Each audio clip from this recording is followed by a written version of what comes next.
Alright, so this podcast has to do with writing electron configurations for ions. So we've kind of learned two different things. We've learned about ions and electron configurations. So if I were to say, write the electron configuration for magnesium,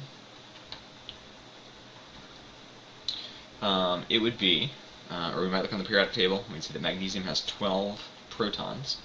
So we're going to write 1s2, 2s2, 2p6, 3s2, and then we are done. It has 12 protons, so it has 12 electrons. So if I count out my superscripts, 2 plus 2 is 4, plus 6 is 10, plus 2 is 12. Alright?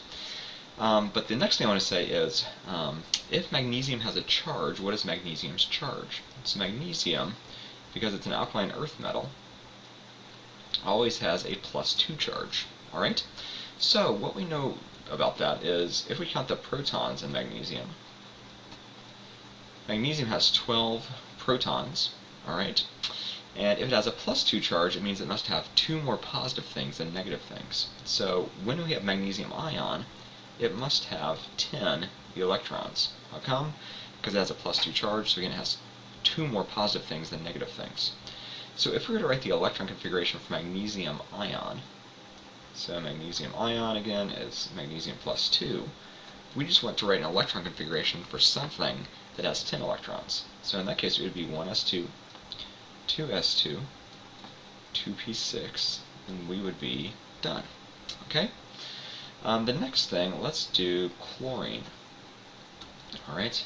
If we look in the periodic table and find chlorine, we're going to see that chlorine has 17 protons, which means it has 17 electrons. So its electron configuration would be 1s2, 2s2, 2p6, 3s2, 3p5. Again, if we add up our superscripts, we see that's 17. And then on this one, if I ask for what is chlorine's charge, because chlorine's a halogen, it always has a -1 charge. Alright, and these are just memorized, and now we're going to find out the reason for that. So again, if we look at chlorine, it has 17 protons, and because it has a -1 charge, that means it must have one more negative thing than positive thing. So if we count its electrons, we're going to find that it really has 18 electrons, alright, because it has one more negative than positive.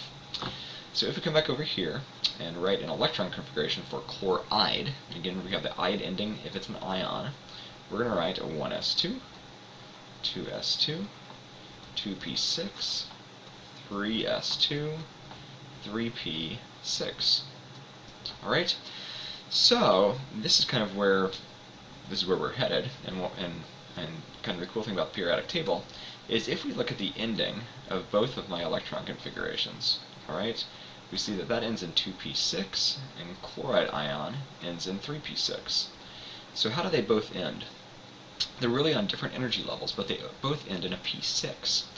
So using our knowledge of electron configurations in the periodic table, if something ends in a p6, it is a noble gas. So this draws us to kind of the idea of what in the world are noble gases and why are they called that. Well, noble gases, if you think back to the Middle Ages, you had nobility and you had the serfs, or the slaves and servants. So you kind of had the haves and the have-nots. So the nobility were the people that were better than everybody else, didn't want to deal with everybody else. You know, you married into nobility, and if you were in nobility, you were set, and if you weren't, you were a slave, and maybe you could overrun, you know, the serfs could overthrow the nobility or something like that.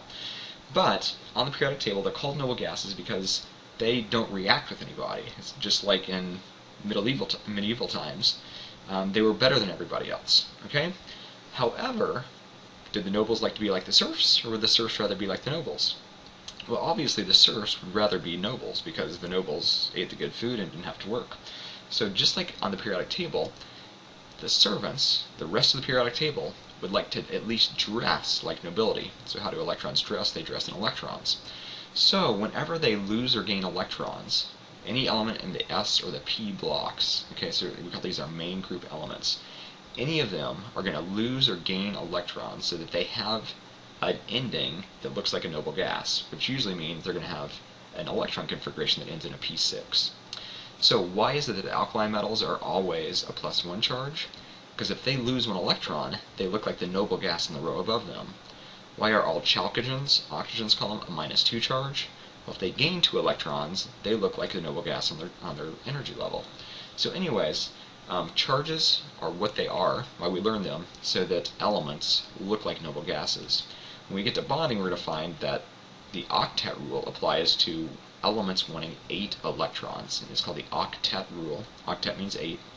And again, noble gases have 8 electrons in their outer shell, and that's a very stable configuration.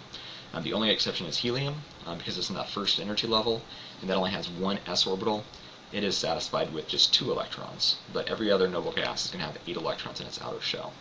So that is how we write electron configurations for ions. Probably the easiest thing is look at the charge and either take away 2 electrons if it's positive, or take away how many electrons if it's a positive charge, add electrons if it's a negative charge, and then just write out that number of electrons, electron configuration, and it should always end in a p6.